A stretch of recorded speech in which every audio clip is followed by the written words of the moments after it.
읽으실 말씀은 사도행전 4장 13절부터 22절 말씀입니다. 교독하신 후에 마지막엔 합독하도록 하겠습니다. 그들이 베드로와 요한이 담대하게 말함을 보고 그들을 본래 학문 없는 범인으로 알았다가 이상히 여기며 또 전에 예수와 함께 있던 줄도 알고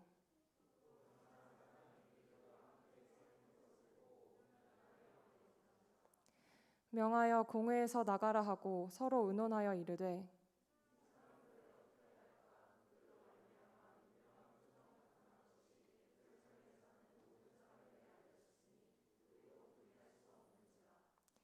이것이 민간에 더 퍼지지 못하게 그들을 위협하여 이후에는 이 이름으로 아무에게도 말하지 말게 하자 하고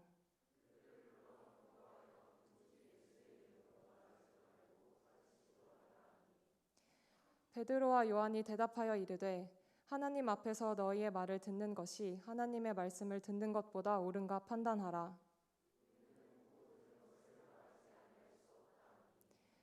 관리들이 백성들 때문에 그들을 어떻게 처벌할지 방법을 찾지 못하고 다시 위협하여 놓아주었으니 이는 모든 사람이 그 된 일을 보고 하나님께 영광을 돌림이라.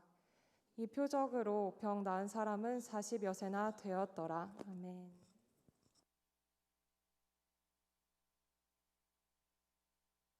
할렐루야. 사랑하는 여러분, 한 주간 평안하셨는지요? 평안하셨나요? 어제 우리 중요한 시험을 치른 청년들도 있고 또 기말고사 계속 치르고 있는 청년들도 있고 바쁜 중에도 잠깐 시간 내서 양화진 선교사 묘원에 다녀온 청년들도 있습니다. 또 어떤 청년들은 수련회 장소 답사차 저하고 또 경기도 양주까지 다녀오기도 했습니다. 이렇게 다들 바쁘고 힘든 중에도 열심히들 살아가고 있는 모습들, 제 눈에 이렇게 기특해 보이고 사랑스러운데 하나님 눈에는 어떨지. 할렐루야. 뭐 이래 반응이. 자, 우리 다들 수고했다고 격려했다고 그리고 오늘 잘 왔다고 서로에게 박수로 격려합시다. 잘했습니다. 잘했습니다. 할렐루야. 자, 오늘은 함께 읽은 본문 말씀 가지고 좋은 것과 옳은 것 사이에서라는 제목으로 함께 하나님 말씀 나누도록 하겠습니다. 우리 인생은 선택의 연속이지요. 작게는 오늘 점심 뭐 먹지? 부터 해서 크게는 내가 무슨 전공을 하고 어떤 직업을 선택할까에 대해서도 우리는 고민하고 선택합니다. 일평생 수많은 선택들을 하면서 살아가는 것 같아요.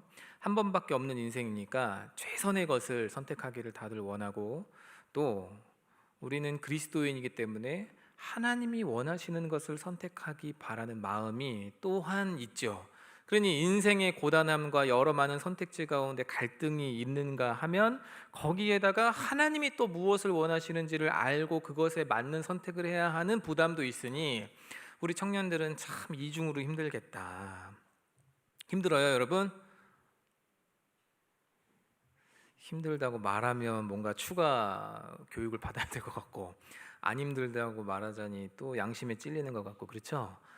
그러나 그 힘듦이 기쁨이 될 줄 믿습니다. 하나님께서 위로하시고 평안 주실 줄 믿습니다. 자, 이렇게 오늘 본문은 여러 많은 선택지 중에 딱 한 가지를 선택한 사람들의 이야기입니다. 오늘 본문에서는 좋은 것을 선택한, 그러니까 자기들 눈에 볼 때에, 자기들 입장에서 볼 때에 좋아 보이는 것을 선택한 유대인들의 이야기하고 또 좋은 것과 옳은 것 사이에서 옳은 것을 선택한 사도들의 이야기입니다. 지난주 본문에서 베드로가 사도행전 4장 12절에 이렇게 말했었죠. 다른 이로서는 구원을 받을 수 없나니 천하 사람 중에 구원을 받을 만한 다른 이름을 우리에게 주신 일이 없음이라. 오직 예수 이름 그것만이 우리에게 구원이 된다. 오직 예수 그리스도 그분만이 하나님이 보내신 참된 메시아이시다. 이렇게 이야기를 했습니다. 그러면서 예수 그리스도를 믿는 믿음과 그 이름 전파하는 일을 그치지 않겠다고 아주 당당하게 선언했죠. 그러자 이 사도들의 당당한 모습을 본 유대교 종교 지도자들이 오늘 본문에서 이렇게 말을 했어요. 18절 말씀인데 같이 한번 읽어볼까요? 시작. 그들을 불러 경고하여 도무지 예수의 이름으로 말하지도 말고 가르치지도 말라 하니. 아멘 하는 사람 있을까 봐 딱 봤는데 아무도 아멘 안 하네. 이들의 입장은 이거죠. 예수의 이름으로 말하지도 말고 예수의 이름을 가르치지도 마라, 이것이었습니다. 말은 명령형인데요, 사실은 적정선에서 타협을 시도하는 거예요. 왜 그러냐? 이 선만 지키면 문제 삼지 않겠다, 여기까지는 우리가 받아들여 줄 수 있는데 이 선 넘어가는 것에 대해서는 좌시할 수 없다, 지금 이렇게 이야기하고 있는 것입니다. 왜 그러냐면 조금 이따 제가 설명을 할게요. 근데 만약에 지금 사도들이 이 말을 듣고 이 명령과 위협을 듣고 따른다면 베드로와 요한은 어떻게 될까? 사도들은 어떻게 될까? 초기 기독교회는 어떻게 될까? 아마 아무 불편을 겪지 않았을 거예요. 더 이상 두려움에 떨지 않아도 됐을 것입니다. 박해라는 것은 그냥 없었겠죠. 하지만 이 선을 넘는다면, 예수의 이름을 말하고 가르치고 또 믿는다면 어떻게 될까? 아마 예수님을 십자가에 못 박았듯 이 사도들도 십자가형에 처해지거나 고통을 당하거나 박해를 받게 되겠죠. 이런 선택의 기로 앞에서 사도들은 무엇을 선택하였을까? 그리고 왜 유대교 종교 지도자들은 이 예수의 이름을 도무지 말하지도 말고 가르치지도 말라고 한 것일까? 이 말을 왜 선택했을까? 이것에 대해서 오늘 함께 이야기를 나누고자 합니다. 주 안에서 사랑하는 여러분, 수많은 선택지 가운데 오늘 말씀 속의 사도들의 한 선택이 여러분에게 그리고 저에게 답이 되고 우리 또한 그 선택의 길을 걸어갈 수 있게 되기를 간절히 바랍니다. 자, 오늘 말씀 본문을 본격적으로 살펴보면 사내들인 공의회라고 말씀드렸죠. 제사장, 성전 맡은 자들, 그리고 온갖 사두개인, 바리새인, 유명한 사람들, 정치인들 다 모여서 이 구성되어 있는 결사체인데요. 이들이 예전에 예수님이 공생의 기간에 계실 때에 한 가지 결의한 것이 있었어요. 그게 뭐냐? 요한복음 9장 22절 말씀인데요, 같이 한번 읽어볼까요? 시작. 그 부모가 이렇게 말한 것은 이미 유대인들이 누구든지 예수를 그리스도로 시인하는 자는 출교하기로 결의하였으므로 그들을 무서워함이로라. 자, 중요한 것은 예수를 그리스도로 시인하면 출교한다고 결의했다는 거죠. 무슨 이야기고 무슨 상황이냐면 예수님이 길을 가시는 중에 나면서부터 맹인인 한 사람을 만납니다. 그리고 그 사람의 눈을 뜨게 해주셨어요. 그런데 공교롭게도 그날이 언제냐면 유대인들이 안식일이라고 부르는 날이에요. 다 쉬어야 되는 날, 아무것도 해서는 안 되는 날에 예수님이 맹인의 눈을 뜨게 해주셨어요. 그러니까 이제 유대인들 사이에서 갑론을박이 펼쳐지는 거예요.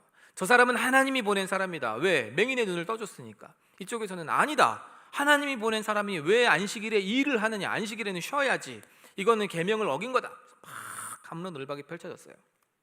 그래서 이들이 그러면 한번 그 눈뜬 사람을 불러다가 그 사람은 뭐라고 생각하는지, 그 사람이 느낀, 눈뜨게 해준 예수는 어떤 사람인지 한번 드러나 보자 라고 이제 해가지고 그 맹인이었다가 눈뜬 사람하고 그의 부모를 불러서 물어보는 거예요. 그러니까 그 부모님은, 그 맹인의 부모는 이들이 어떠한 결의를 이미 내렸는지를 알고 있으니까 말하기가 두려운 거죠. 그분은 하나님이 보낸 선지자가 맞는 것 같습니다. 그분은 하나님이 보낸 메시아가 확실합니다. 우리 아들이 원래 눈을 전혀 못 뜨는 사람이었는데 그분에 의해서 눈을 떴습니다. 하나님이 보낸 사람이 맞습니다라고 말하면 그러면 유대교에서 출교당하게 되니까 사회적, 종교적, 문화적 죽음을 당하게 되니까 차마 말을 이제 못하고 있었어요. 그러니 나중에 이제 맹인이 이렇게 이야기를 하죠. 왜 자꾸 물어봅니까? 당신들도 그를 믿으려고 합니까? 라고 이제 물어봐요, 비꼬면서. 그러니까 막 화가 나가지고 뭐야 막 이러면서 난리가 나죠. 자, 이 결의에 따르면요, 이 사내들인 공의회는 예수님을 메시아라고 인정하고 그것을 가르친 유대인들, 특히 사도들을 결의에 따라 출교시킬 수 있는 명분이 이미 있었습니다. 그러니까 여기서 야 예수의 이름으로 말하지도 말고 가르치지도 마, 이런 말 할 필요도 없어요. 너가 지금 그 예수가 하나님이 보낸 메시아라고 얘기했느냐? 네, 했습니다. 우리가 내린 이 결의에 따라 너희들은 이제 추방, 너희들은 이제 더 이상 성전 제사에 참여하지 마, 너희들은 이제 이방인들이야, 이렇게 해도 돼요. 그렇게 할 수 있어요. 만약에 그렇게 되면 어떻게 되겠습니까? 아까 말씀드린 것처럼 출교는 정치적, 그리고 문화적, 종교적 사형 선고나 다름이 없기 때문에 이렇게 되면, 출교하게 되면 사도들과 이제 막 태동한 초대 교회는 아마 큰 타격을 입었을 것입니다. 그러나 산헤드린 공의회는 그들에게 마치 기회를 주듯이 이렇게 말을 해요. 예수의 이름으로만 말하지 마라.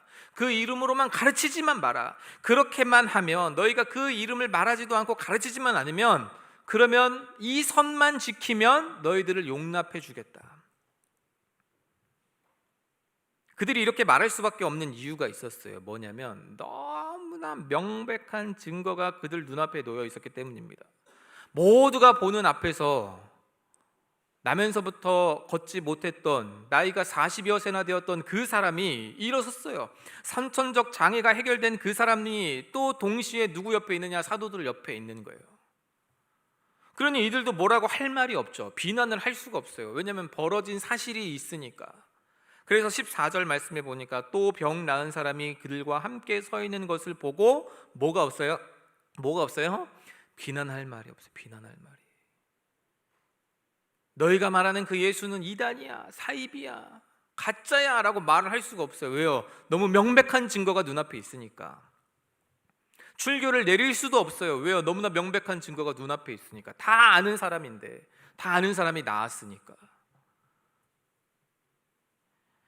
이미 예수님을 믿고 따르는 우리들의 눈에, 그리고 우리들의 생각에 유대인들의 이러한 사고방식과 생각의 흐름은 도통 이해가 되질 않죠. 예수의 이름이 이 병자를 낫게 한 것이 확실하다면, 40년 동안이나 걷지 못하던 사람을 일어서게 한 것이 확실하다면 그는 메시아잖아요. 명확한 것 아닙니까? 여전히 예수님의 이름을 믿기보다 어떻게 해서든지 그 사실을 부인하려고 하는 이러한 시도들, 도대체 이해가 되질 않습니다. 왜 그 사실을 자꾸 덮어버리려고만 하는가? 이들의 모습은 도통 이해가 되지 않죠.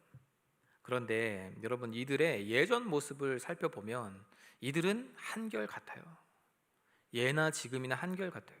명확한 증거가 있고 확실한 경험을 해도 이들은 똑같다는 거예요. 뭘 보면 알 수 있느냐? 마태복음 28장 12절과 13절 말씀인데요, 이렇게 적혀 있습니다. 그들이 장로들과 함께 모여 의논하고 군인에게 돈을 많이 주며 이르되 너희는 말하기를 그의 제자들이 밤에 와서 우리가 잘 때에 그를 도둑질하여 갔다 하라. 근데 이 말씀 앞에 뭐가 적혀 있냐면, 예수님의 그 시신이 안치되어 있는 굴, 즉 무덤을 병사들을 동원해서 지켜야 된다고 건의를 합니다. 왜냐하면 시신들을 도둑 맞을 수도 있고, 도둑 맞으면 그 제자들이 예수가 부활했다라고 막 외치면서 거짓말로 백성들을 호도할 수 있으니까 거기를 잘 지켜야 됩니다라고 건의를 해서 병사들이, 로마 병사들이 그 앞을 지켰어요. 그런데 지키는 중에 돌이 굴러가고 예수님이 부활하고 무덤은 빈 일이 나타났죠. 그러고 나서 그 소식을 들으니 예수님이 진짜 부활하셨구나, 정말로 부활하셨군요 라고 자초지종을 묻거나 어떻게 된 건지를 확인하기 전에 이들이 내린 선택은 무엇이냐? 돈을 많이 주면서 제자들이 밤에 와서 도둑질을 해 갔다고 그렇게 이야기하십시오 라고 가짜 여론을 형성하고 그걸 말하게끔 한 거예요.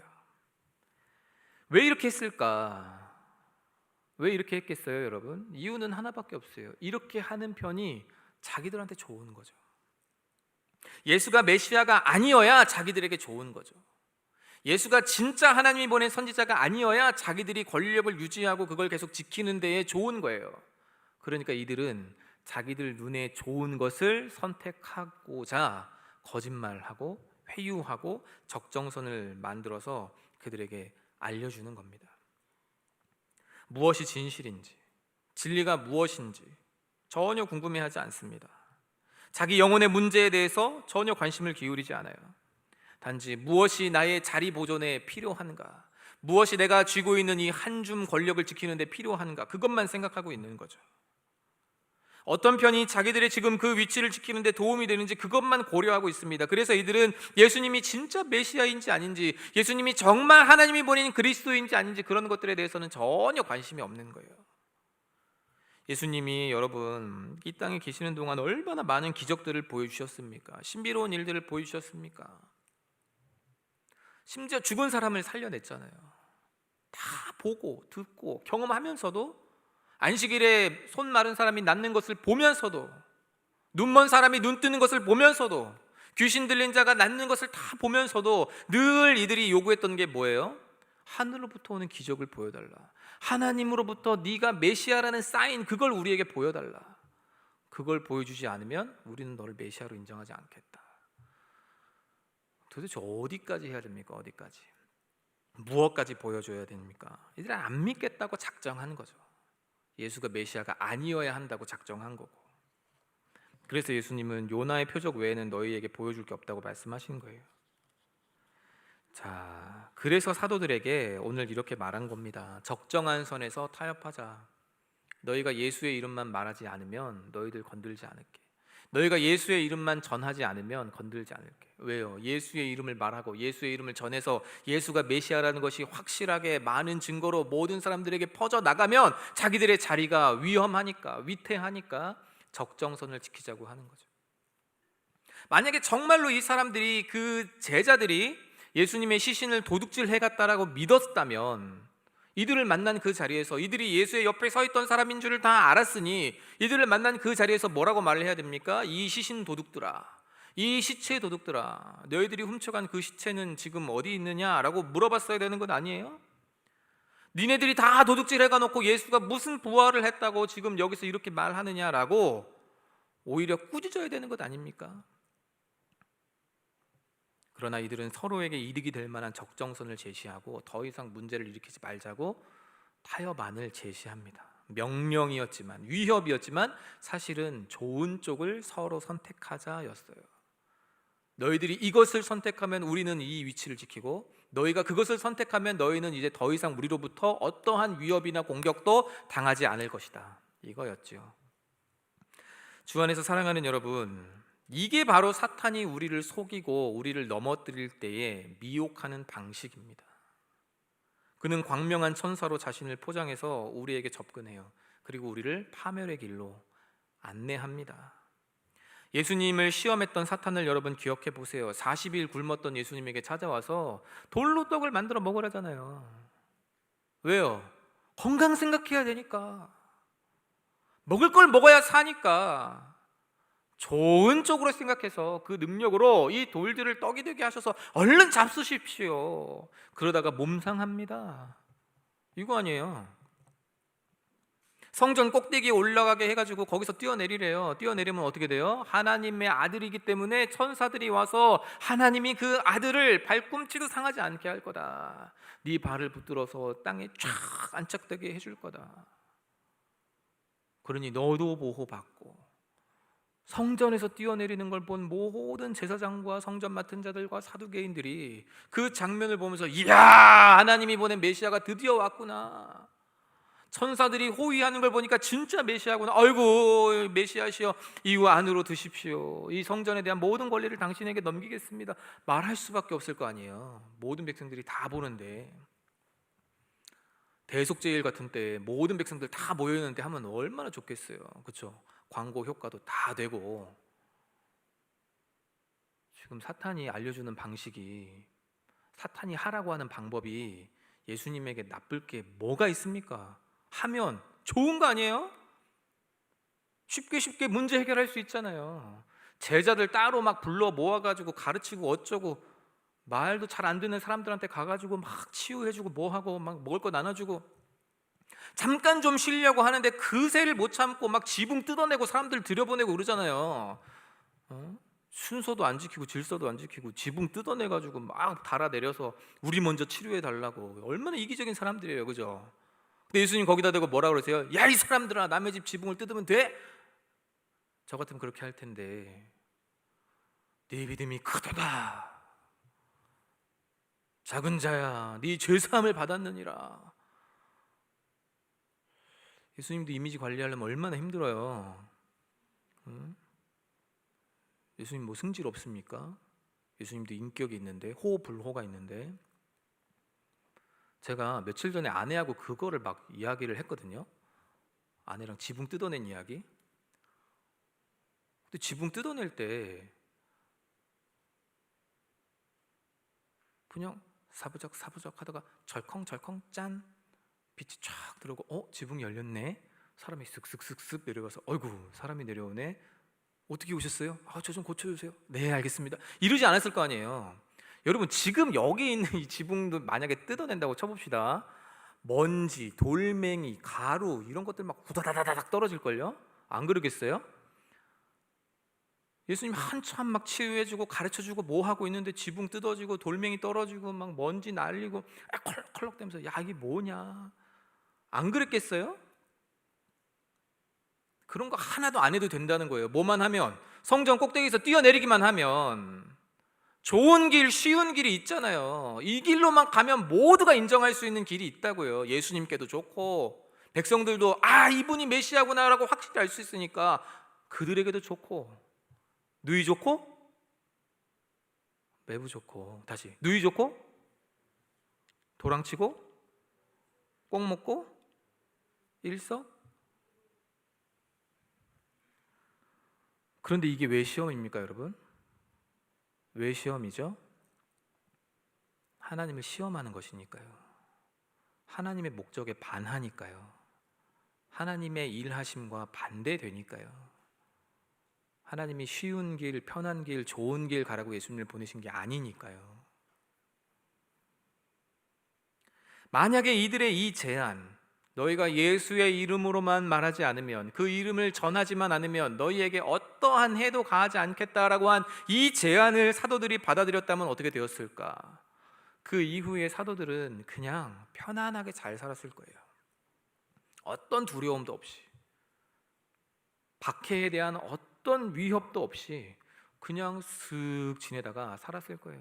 본업으로 돌아가도 됐겠죠. 고향 갈릴리로 돌아갔어도 됐을 것입니다. 거기서 편안하게 여생을 즐기다가 그러고 그냥 뭐 천국 갔겠죠. 어찌 보면 사도들에게도 썩 좋은 제안이었어요. 하지만 만약 이 좋은 쪽을 선택했다면, 권력을 유지하는 자기들 입장에 좋은 길을 선택했던 유대인들처럼 이 길을 선택했다면, 유대인들이 그랬듯이 예수님과 더 이상 상관없는 사도들이 되었을 것입니다. 그리고 우리는 복음도 듣지 못했겠죠. 그러나 사도들은 좋은 쪽을 선택하지 않았습니다. 그들은 오히려 당당하게 이렇게 외쳤어요. 우리 19절 말씀 같이 한번 읽어보실까요? 19절 함께 읽겠습니다. 시작. 베드로와 요한이 대답하여 이르되 하나님 앞에서 너희의 말을 듣는 것이 하나님의 말씀을 듣는 것보다 옳은가 판단하라. 유대인들은 좋은 것을 이야기하는데 사도들은 옳은 것을 이야기합니다. 무엇이 옳은가? 너희가 생각해 보라 하는 것이죠. 옳은 것의 기준이 뭐예요? 하나님의 판단이죠. 하나님의 판단. 오직 옳은 것의 기준은 하나님이시니까 하나님의 명령과 너희들의 이 강압 앞에서, 너희들의 경고와 위협 앞에서 우리가 무엇을 따르는 것이 훨씬 더 옳은 것인지 너희들이 판단해 보라고 당당히 말합니다. 여러분, 마틴 로이드 존스는 복음에 대해서 이렇게 말했어요. 복음은 철학이나 사상 혹은 종교가 아니라 사실이다. 복음은 사실이다. 이렇게 정의 내린 바 있습니다. 많은 사람들이 코로나 시대를 겪으면서 과연 기독교가 참이라는 주장이 맞는가 의구심을 나타냅니다. 하나님 도대체 무엇하고 계시는가? 우리 청년들 중에도 이렇게 질문하는 청년들이 있어요. 다른 종교들도 다 스스로가 참이고 진리라고 말하는데 어떻게 우리가 개신교만 참이라고 말할 수 있습니까? 여러분 어떻게 생각하세요? 저는 이 질문에 이렇게 답하기를 원해요. 다른 많은 종교들은, 그리고 그 종교의 창시자들은 자신이 하나님의, 즉 신의 뜻을 대리하는 자이며 동시에 자신이 신에게 나아가는 길을 안내하는 자다, 이렇게 주장했습니다. 이 지점은 예수님도 마찬가지예요. 예수님도 그렇게 말씀하셨죠. 내가 곧 길이요라고 말씀하셨으니까. 나로 말미암지 않고는 아버지께 나아갈 수 없다고 말씀하셨으니까. 여기서는 다른 기타 많은 종교의 창시자들 혹은 주장자들하고 예수님하고 결이 같아요. 그러나 예수님은 거기서 한 단계 더 나아가서 뭐라고 말씀하시느냐? 내가 곧 하나님이다라고 말씀하세요. 당신이 하나님이시래요. 바로 여기에서 차이가 나오는 거죠. 그리고 만약 예수가 하나님이 맞다면 더 이상 무엇이 진리이고 무엇이 참인가에 대한 논쟁은 의미가 없어져 버립니다.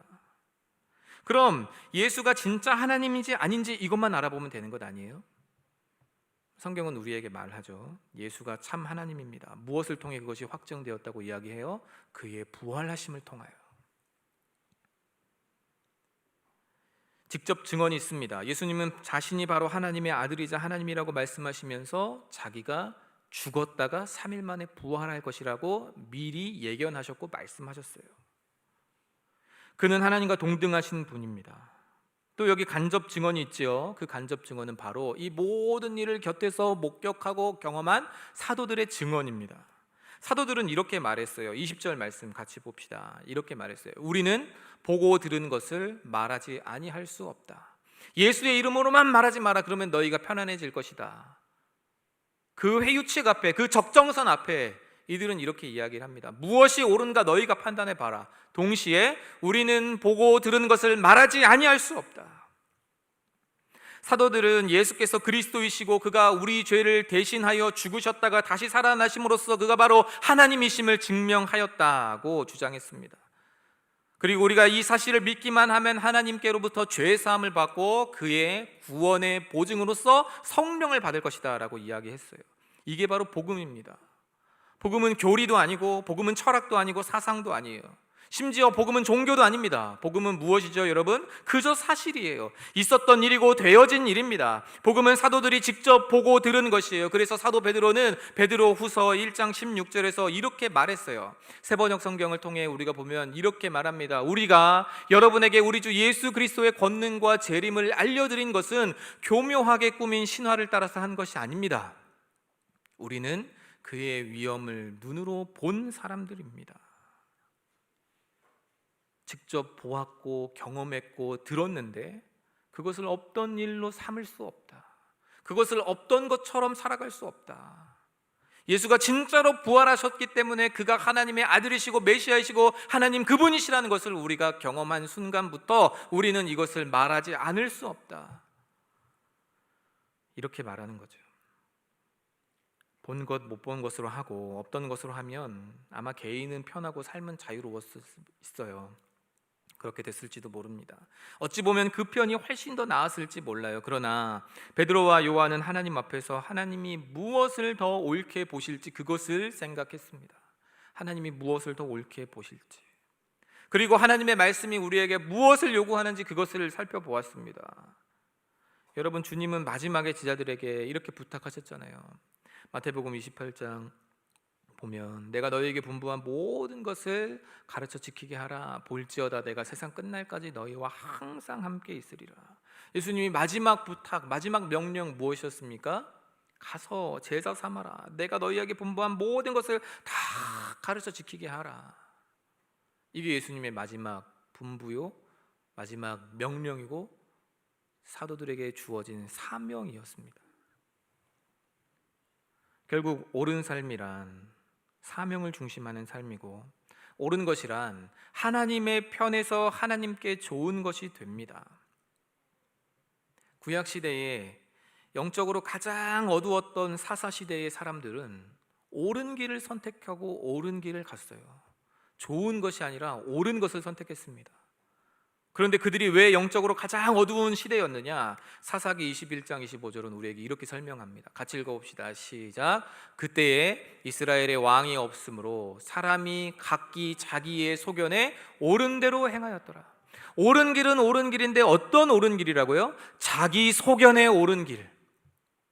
하나님께서 무엇이라고 말씀하셨고 하나님께서 무엇을 요구하시고 하나님께서 우리에게 무엇이라고 가르치셨는지 하나님이 중심이 되고 하나님이 그 핵심이 되는 옳은 길이 아니라, 하나님이 기준이 되는 옳은 길이 아니라 내가 볼 때의 옳은 길, 내 생각에 옳다고 여겨지는 길, 그것을 갖기 때문에 사사시대는 영적 암흑시대가 된 겁니다. 주 안에서 사랑하는 여러분, 그러면 어떻게 우리가 알 수 있을까요? 주의 말씀 앞에서 무엇이 옳은가를 분별하면 됩니다. 성령께서 지혜를 주실 거예요. 그래서 하나님 편에서 옳은 것이 결국 내 마음에도 좋은 것이 되는 그 지경에까지 여러분이 이룰 수 있기를 바랍니다. 내게 좋은 것, 내 생각에 옳은 것이 아니라 하나님께 좋은 것, 하나님 보실 때 옳은 것, 이것을 선택한 사도들, 그리고 이것을 선택한 샤인청 될 수 있기를 간절히 바랍니다. 한 번뿐인 인생, 잠깐 있다 사라지는 이슬 같은 인생인 우리가 언제까지 좋은 것만 찾고 언제까지 내게 좋은 것만 생각하며 살아가겠습니까? 말씀의 결론을 맺도록 하지요. 최근에 이 청소년들 사이에서 향정신성 의약품 사용 빈도가 늘었대요. 일명 나비약이라고 불리는 이 식욕 억제제인데, 이게 알약이 나비 모양으로 이렇게 생겼나 봐요. 그래서 이걸 먹으면 식욕이 차단돼 가지고 다이어트 효과가 있답니다. 먹으면 또 기분이 좋아진대요. 나비약 이렇게 쓰는 사람 없죠? 그래 말해놓고 내가 너무 어이가 없네. 그래서 이건 이제 먹으면 기분이 좋아지고 식욕이 억제되니까 살이 자연히 빠지겠죠? 근데 중독성이 있다는 거예요. 심지어 심할 경우에는 환각이나 환청이 들리기도 한대요. 청소년기에 아이들이 먹으면 심장에 무리가 갈 수 있답니다. 그러니까 이건 의사의 처방 없이 함부로 복용하면 안 되고, 또 처방도 단기간에 짧게 복용하는 보조제로 써야 된다는 거예요. 근데 이게 좋다는 소문이 막 퍼지니까 SNS를 중심으로 청소년들 사이에서 이게 확 퍼져나가고, 너도 나도 이게 좋다고 하니까 음성적으로 처방 받아가지고 음성적으로 판매하고 그걸 구매하고 복용하고 이러다가 얼마 전에 경남지방경찰청에서 발표한 바에 따르면 약 청소년 50여 명 정도가 발각이 됐는데, 그중에 10대가 판매책으로 10대가 한 8명, 20대가 22명, 30대도 1명 있었대요. 그리고 구매한 사람, 그리고 복용한 사람을 보니까 13살짜리도 1명 있더래요. 13살. 대부분은 10대이고. 좋죠. 먹으면 살 빠지고 예뻐지고 멋져지고. 저도 아주 죽겠어요. 살이 너무 많이 쪄가지고 옷이 꽉 껴갖고 입을 옷이 없어요. 집에서 항상 우리 아내가 늘 스트레스 줘요. 역대 최고라면서 맨날. 아직 최고의 날은 오지 않았대요. 맨날 갱신하는 중이라고 막. 야, 저 배 좀 봐. 저희 집 아들들이 지온이 지안이거든요. 첫째 지온이, 둘째 지안이. 얘들이 맨날 제 배를 어루만지면서 이렇게 얘기해요. 지방이는 언제 나오냐고. 지온이 지안이, 셋째는 지방인데 이 뱃속, 아빠 뱃속에 있대. 언제 나오나 언제 나오나. 먹고 살 빠지고 얼마나 좋아요. 기분도 좋아진다는데. 근데 여러분, 좋은 게 좋은 거 맞아요? 좋은 것 중에는 이렇게 우리 몸 망치는 것도 있어요. 제가 뭐 성급하게 일반화의 오류를 범해서 여러분에게 좋은 것은 전부 다 악한 것입니다 이렇게 말하는 것은 아니에요. 그런데 우리의 악한 본성과 제약된 본성이 좋아하는 것들은 대개 우리에게, 우리의 영혼에 안 좋은 결과를 낳는 것들이 많더라는 거죠. 당장 편하고 싶어서, 당장 여유롭고 싶어서, 당장 즐기고 싶어서, 당장 재미있고 싶어서 좋은 쪽을 선택하면 그 끝은, 그 결말은 망가지는 것이요 무너지는 것인 경우들이 얼마나 많이 있는지 모릅니다. 그럼 우리는 어떻게 해야 합니까?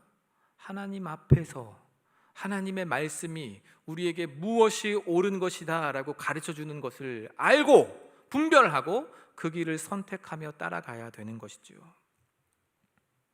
하나님께 좋은 편을 선택하십시오. 그러면 옳은 길 갈 수 있습니다. 내게 좋은 편을 선택하면 그른 길을 가는 것이고, 하나님 편에 좋은 것을 선택하면 옳은 길을 가는 것입니다. 예수님께서 우리에게 알려주신 유일한 계명 뭐예요, 여러분? 하나님 나라 백성이 지켜야 될 유일한 계명, 그리스도의 제자가 지켜야 될 유일한 계명 뭡니까? 사랑의 이중 계명이에요. 하나님 사랑, 이웃 사랑. 따라해 봅시다. 하나님 사랑, 이웃사랑, 하나님 사랑과 이웃사랑 안에 하나님께 좋은 것이 있고 그것을 여러분들이 분별하며 선택할 때 옳은 길을 갈 수 있습니다. 사도들이 그러했던 것처럼 내 육신의 안위와 나의 영달만을 바라고 좋은 쪽을 선택하기보다 하나님께 좋은 쪽을, 하나님 명령하신 길을, 그래서 옳은 길을 선택하는 살아가는 샤인청 다 될 수 있기를, 그래서 여러분을 통해 복음의 큰 역사가 일어날 수 있게 되기를 간절히 바랍니다. 우리 말씀을 기억하시면서 찬송가 516장 한번 찬양하시고 같이 기도하도록 하겠습니다.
여러분, 이 시간 말씀을 기억하며 함께 기도합시다.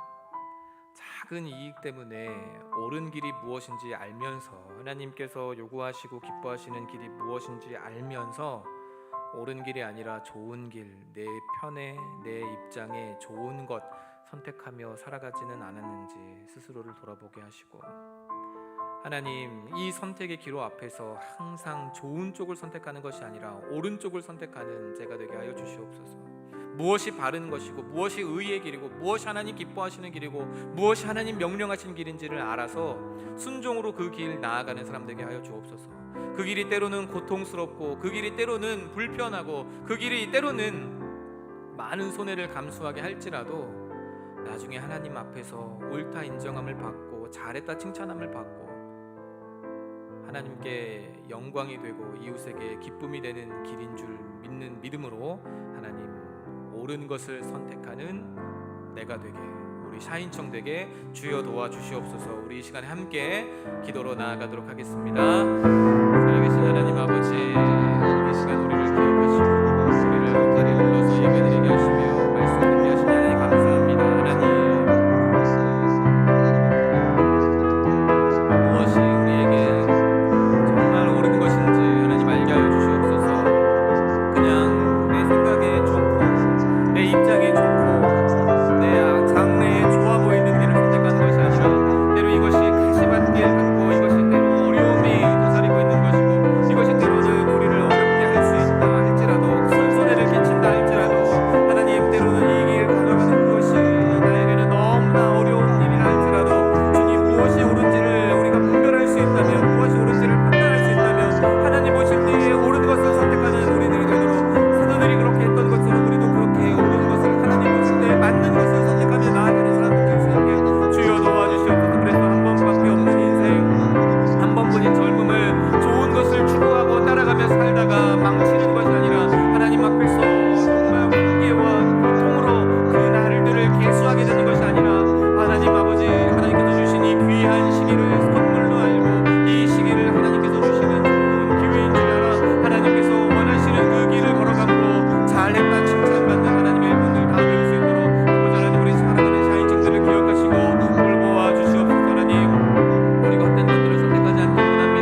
눈에 좋아 보이는 것들이 얼마나 많은지 모릅니다. 세상이 우리에게 알려주는 좋은 것들은 또 얼마나 많은지 모릅니다.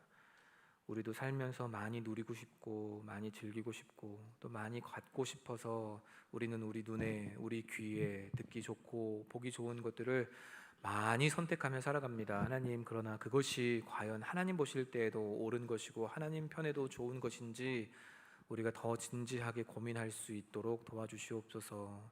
하나님께서 우리에게 무엇이라고 명령하셨는지 분별할 수 있는 말씀에 대한 지식을 주시고 지혜를 주시고, 또 하나님께서 우리를 보실 때에 잘했다 칭찬받을 수 있는 옳은 것을 선택하며 살아가는 우리들 되게 하여 주시옵소서. 그 길 걸어가는 것이 고통스럽고 그 길 걸어가는 것이, 그것 선택하는 것이 때로는 큰 손해를 끼친다 할지라도 하나님, 그 너머에 있는, 그 뒤에 있는 최종 결승점에 있는 하나님의 큰 사랑과 은혜와 칭찬을 기대하며 오늘도 묵묵히 옳은 것을 선택하고 옳은 길을 걸어가는 우리 샤인청 다 되도록 한 주간의 삶도 지키시고 보호하여 주시옵소서.